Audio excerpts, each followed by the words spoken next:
For number 10, we are creating a confidence interval about the difference of two means. And we have independent samples here. I'm going to show how to do it by hand and then also how to do it using technology. So the formula, if you look in the book on page 559, it gives you the formula for finding the lower bound and upper bound of your confidence interval. Page 559. And this part at the very bottom here is important. Your degrees of freedom is the smaller. So look at the smaller sample size and subtract 1. So in our case, our smaller sample was here, 21. So our degrees of freedom is going to be 20. And note our alpha is 90%, or our confidence interval is 90%, so alpha is 0.10.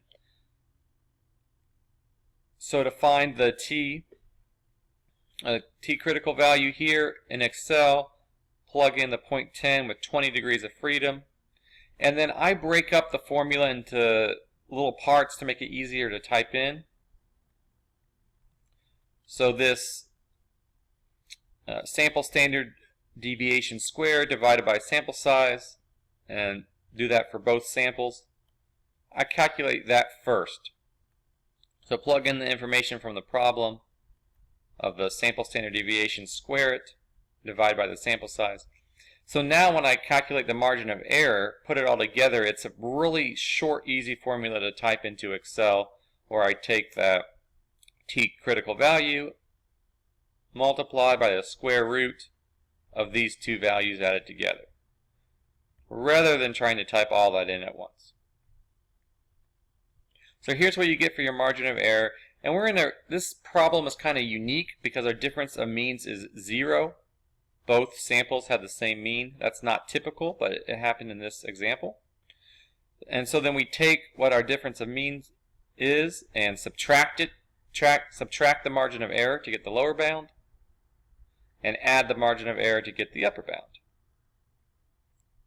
Now you'll note that those aren't the answers here. They're actually, it's a little bit wider interval that I just calculated using Excel. And that's because when you do it by hand, you're more conservative in your answer and you get a little wider interval. That's because when finding this critical t value, the degrees of freedom we used was just, we looked at the smaller sample size and subtracted 1. Because we're doing this by hand, we wanted to keep it basic and simple. Technology uses a much more complicated formula to find the degrees of freedom. And you could do this one out by hand, but it's just not recommended because that's a lot more work than just subtracting 1 from the smaller sample size. So when you use this better calculation for the degrees of freedom, you'll get an answer that has a smaller range. It's going to be a little tighter confidence interval. So let me show how to do that with technology, which is what you'll want to do to answer this problem so you'll get the same answers that we're getting here in StatLab. So you want to actually open StatCrunch. There's not a link here, but over to the side, open StatCrunch. And there's not a link that pulls your data in like some problems have.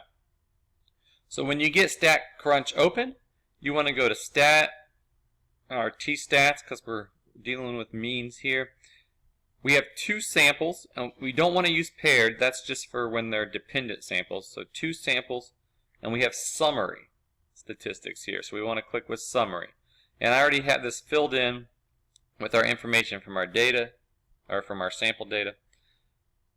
So fill it in. This will be checked, and you want to uncheck that. You would only want to pool the variances if you could verify that the two populations had the same variance. And this is discussed on page 560. So generally always uncheck that, but it is checked by default, so make sure you uncheck that and make sure you change your confidence interval to the level the problem's looking for. And our problem wanted 90%. So when you hit compute, here we're getting the answers that were showing up in StatLab. And so negative 4.28 when you round and positive 4.28. So a little bit smaller confidence interval than we had doing it out by hand.